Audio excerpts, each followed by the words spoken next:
श्री गणेशाय नमः। श्री रामचरितमानस अयोध्या कांड 208वां दोहा। तुम कह भरत कलंक यह, हम सब कह उपदेसु। राम भक्ति रस सिद्धि हित, भाय समौ गणेशु। हे भरत, तुम्हारे लिए यह कलंक है, पर हम सब के लिए तो उपदेश है। श्री राम भक्त रूपी रस की सिद्धि के लिए यह समय बड़ा शुभ हुआ है। नव विधु विमलता तुजसु तोरा, रघुवर किंकर कुमुद चकोरा। उदित सदा थई कबहु न, घटहि न जग नभ दिन दिन दूना।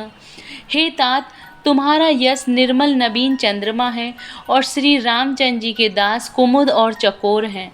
वह चंद्रमा तो प्रतिदिन अस्त होता और घटता है, जिससे कुमुद और चकोर को दुख होता है, परंतु यह तुम्हारा यश रूपी चंद्रमा सदा उदय रहेगा, कभी अस्त होगा ही नहीं। जगद्रूपी आकाश में ये घटेगा नहीं, वर दिन दिन दूना होगा।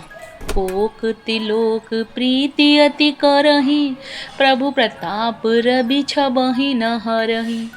निस दिन सुखद सदा सब काहू, ग्रसहि न के कई कर तबु राहु। त्रिलोक्य रूपी चकवा इस यश रूपी चंद्रमा पर अत्यंत प्रेम करेगा और प्रभु श्री रामचंद्र जी का प्रताप रूपी सूर्य इसकी छवि को हरण नहीं करेगा। यह चंद्रमा दिन रात सदा सब किसी को सुख देने वाला होगा। केकई का कुकर्म रूपी राहु इसे ग्रास नहीं करेगा। पूरन राम सुप्रेम पियूसा, गुरु अवमान दोष नहीं दोषा। राम भगत अब अमया घाहु, कीनहु सुलभ सुधा वसुधाहु। यह चंद्रमा श्री रामचंद्र जी के सुंदर प्रेम रूपी अमृत से पूर्ण है। यह गुरु के अपमान रूपी दोष से दूषित नहीं है। तुमने इस यश रूपी चंद्रमा की सृष्टि करके पृथ्वी पर भी अमृत को सुलभ कर दिया। अब श्री राम जी के भक्त इस अमृत से तृप्त हो लें। भूप भगीरथ सुर सरियानी, सुमिरत सकल सुमंगल खानी। दशरथ गुण गण वरनि न जाहि, अधिक कहा जेहि सम जग नाहि। राजा भगीरथ गंगा जी को लाए, जिनका स्मरण ही संपूर्ण सुंदर मंगलों की खान है। दशरथ जी के गुण दो समूहों का तो वर्णन ही नहीं किया जा सकता, अधिक क्या जिनकी बराबरी का जगत में कोई नहीं है। 209वां दोहा। जासु सनेह सकोच बस, राम प्रगट भय आए। जे हरहि नैनी कबहु, निरख नहीं अगाय। जिनके प्रेम और संकोच के वश में होकर स्वयं भगवान श्री राम आकर प्रकट हुए, जिन्हें श्री महादेव जी ने अपने हृदय के नेत्रों से कभी अघाकर नहीं देख पाए, अर्थात जिनका स्वरूप हृदय में देखते देखते शिव जी कभी तृप्त नहीं हुए। कीरति विधु तुम कीन अनूपा, जेह बस राम प्रेम मृग रूपा। तात गलानी करहु जिय जाई, डरहु दरिद्र ही पार सुपाए। परंतु उनसे भी बढ़कर तुमने कीर्ति रूपी अनुपम चंद्रमा को उत्पन्न किया, जिसमें श्री राम प्रेम ही हिरण के रूप में बसता है। हे तात, तुम व्यर्थ ही हृदय में गलानी कर रहे हो, पारस पाकर भी तुम दरिद्रता से डर रहे हो। सुनहु भरत हम झूठ न कहि, उदासीन तापस बन रही। सब साधन कर सुफल सुहावा, लखन राम सिय दर्शन पावा। हे भरत सुनो, हम झूठ नहीं कहते, हम उदासीन हैं, किसी का पक्ष नहीं करते, तपस्वी हैं, किसी का मुंह देखी नहीं कहते, और वन में रहते हैं, किसी से कुछ प्रयोजन नहीं रखते। सब साधनों का उत्तम फल हमें लक्ष्मण जी, श्री राम जी और सीता जी का दर्शन प्राप्त हुआ। तेहि फल कर फलु दरस तुम्हारा, सहित पयाग सुभाग हमारा। भरत धन्य तुम जसु जगु जयु, कहियस प्रेम मगन मुनि भयहु। सीता लक्ष्मण सहित श्री राम दर्शन रूप उस महान फल का परम फल यह तुम्हारा दर्शन है। प्रयागराज समेत हमारा बड़ा भाग्य है। हे भरत, तुम धन्य हो, तुमने अपने यश से जगत को जीत लिया है। ऐसा कहकर मुनि प्रेम में मग्न हो गए। सुनि मुनि बचन सभासद हर्षि, साधु सराहि सुमन सुर बरसि। धन्य धन्य धुनि गगन पयागा, सुनि सुनि भरत मगन अनुरागा।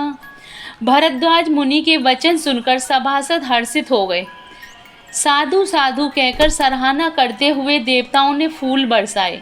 आकाश में और प्रयागराज में धन्य धन्य की ध्वनि सुन सुनकर भरत जी प्रेम में मग्न हो रहे हैं। 210वां दोहा। पुलक गात हिय राम सिय, सजल सरोरुह नैन। करि प्रणाम मुनि मंडली, बोले गद गद वैन। भरत जी का शरीर पुलकित है, हृदय में श्री सीता राम जी हैं और कमल के समान नेत्र प्रेम आंसुओं से जल से भरे हैं। वे मुनियों की मंडली को प्रणाम करके गद गद वचन बोले। मुनि समाजु अरि तीरथ राजू, साचो हूँ सपत अगाई अकाजू। एहि थल जो किछु कहई बनाई, एहि सम अधिक नाग अदमाई। मुनियों का समाज है और फिर तीर्थ राज है। यहाँ सच्ची सौगंध खाने से भी भरपूर हानि होती है। इस स्थान में यदि कुछ बनाकर कहा जाए तो इसके समान कोई बड़ा पाप और नीचता ना होगी। तुम सर्वज्ञ कहूँ सती भाव, उर अंतर जामी रघुराव। मोहि न मातु कर तब कर सोचू, नहीं दुख जिय जगु जान नहीं पोचू। मैं सच्चे भाव से कहता हूँ कि आप सर्वज्ञ हैं और श्री रघुनाथ जी हृदय के भीतर के जानने वाले हैं। मैं कुछ भी असत्य कहूँगा जो आपसे और उनसे छिपा नहीं रह सकता। मुझे माता कैकेयी की करनी का कुछ भी सोच नहीं है और ना मेरे मन में इसी बात का दुख है कि जगत मुझे नीच समझेगा। नाहिन डरु विग्रही परलोकु, पितु मरण कर मोहि न सोकु। सुकृत सुजस भरी भुवन सुहाए, लक्ष्मण राम सरिस सुत पाए। ना यही डर है कि मेरा परलोक बिगड़ जाएगा और ना पिताजी के मरने का ही मुझे शोक है, क्योंकि उनका सुंदर पूर्ण सुयश विश्व भर में सुशोभित है। उन्होंने श्री राम लक्ष्मण सरीखे पुत्र पाए।